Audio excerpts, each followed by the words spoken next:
এই মুহূর্তে রাজশাহী বিশ্ববিদ্যালয়ে আছেন রিপোর্টার সাইফুর রহমান রকি। আমরা সরাসরি যুক্ত হব তার সঙ্গে।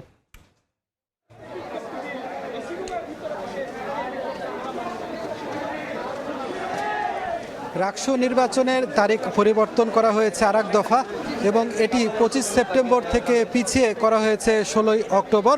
আপনারা দেখতে পাচ্ছেন রাকসু কোষাধ্যক্ষ কার্যালয়ের সামনে এখানে ছাত্র শিবিরের যারা নেতাকর্মী আছেন, তাদের প্রার্থীরা আছেন, তারা এখানে অবস্থান করছেন এবং এখানে অবস্থান করে তারা কিন্তু বিক্ষোভ করছেন এবং তারা বলছেন রাকসু বানচালের জন্যই আসলে বারবার রাকসু নির্বাচন পেছানো হচ্ছে।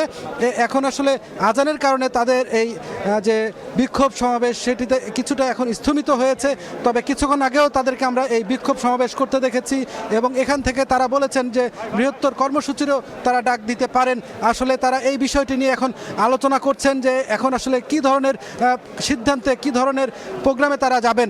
সব মিলে আপনারা জানেন যে আজকে দুপুর থেকে কিন্তু এই রাকসু নির্বাচন নিয়ে জলঘোলা হচ্ছিল এবং 4টি সংগঠন সহ ছাত্রদল তারা কিন্তু দাবি জানিয়ে আসছিল, যেহেতু শিক্ষার্থীদের অনেকেই কিন্তু চলে গেছেন কারণ কমপ্লিট শাটডাউন কর্মসূচি চলছে, এখানে আসলে অংশগ্রহণমূলক যে নির্বাচন এটি আসলে সম্ভব হবে না, যে কারণে নির্বাচন পেছানোর দাবি তারা জানিয়েছিলেন এবং প্রধান নির্বাচন কমিশনার বরাবর তারা স্মারকলিপি দিয়েছিলেন এবং প্রধান নির্বাচন কমিশনার তারপরে জানিয়েছিলেন যে বিকেল 5টা নাগাদ তারা কিন্তু এখানে একটি জরুরি বৈঠকে বসবেন এবং সেই বৈঠক থেকে কিন্তু নির্বাচনের নতুন ডেট কবে হচ্ছে সেটির সিদ্ধান্ত তারা জানাবেন। তার আগে আমরা দেখেছি উভয় পক্ষের কিন্তু কর্মী সমর্থকরা, প্রার্থীরা এখানে জড়ো হয়েছেন এবং বিক্ষোভ করেছেন, যে যার মতো করে কিন্তু এখানে উত্তপ্ত পরিস্থিতি তৈরি হয়েছে, উত্তেজনা ছড়িয়েছে এবং তারা কিন্তু বিশেষ করে ছাত্র শিবিরের পক্ষ থেকে বারবার বলা হচ্ছিল 25 সেপ্টেম্বর যে নির্বাচনের ডেট দেওয়া হয়েছে এই ডেটেই কিন্তু নির্বাচন করতে হবে, না হলে এই নির্বাচন পরে আর নাও হতে পারে এমনটা আশঙ্কা করছেন তারা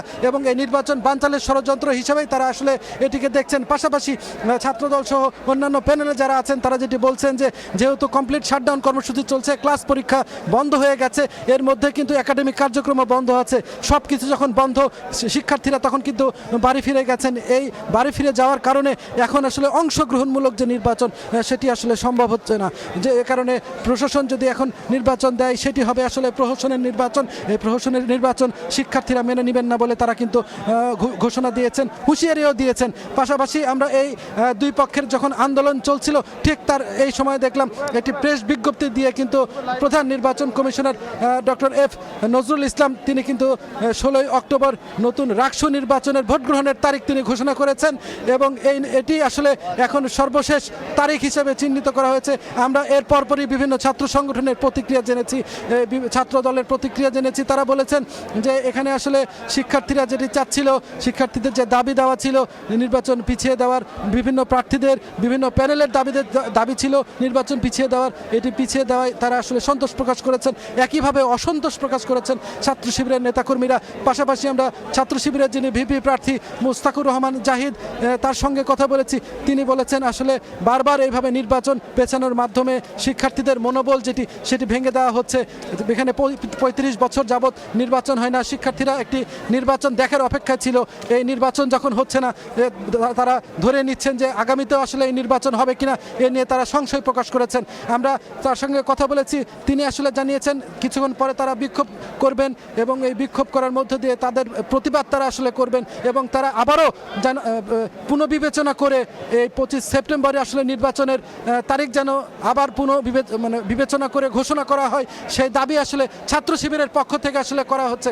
আসলে আপনারা দেখছেন এখনও ছাত্র শিবিরের যারা নেতাকর্মীরা আছেন তারা কিন্তু রাকসু কোষাধ্যক্ষ ভবনের সামনে এখনও অপেক্ষা করছেন এবং তাদের যে দাবি দেওয়া আসলে রাকসু কোষাধ্যক্ষের কার্যালয়ের সামনে থেকে আসলে স্লোগানে তারা জানাচ্ছেন এবং প্রধান নির্বাচন কমিশনার সহ নির্বাচন সংশ্লিষ্ট সকল কর্মকর্তারা কিন্তু এখনো ভেতরে আছেন, তাদের সঙ্গেও কথা বলবেন বলে আমরা জানতে পেরেছি। তো এই ছিল আমার কাছে রাকসু কোষাধ্যক্ষের ভবনের সামনে থেকে এখন পর্যন্ত সর্বশেষ। সহকর্মী সাইফুর রহমান রকি যুক্ত হয়েছিলেন রাজশাহী বিশ্ববিদ্যালয় থেকে।